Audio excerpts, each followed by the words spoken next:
बिस्मिल्लाहिर्रहमानिर्रहीम अस्सलाम वालेकुम। की हाल चाल वीरो, ठीक ठाक हो सारे? जनाब मैं भी बिल्कुल ठीक ठाक हाँ। सुबह सुबह का टाइम है तो मैं निकलिया वहाँ बाहर मुंजी शुंजी फेरा मारन।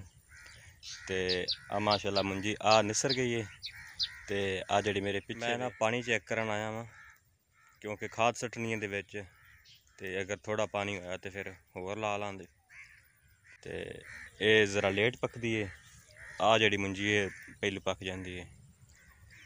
वो सुपर बासमती वो ज़्यादा लेट पकती है, तकरीबन 3 तो 4 महीने लेंदी है।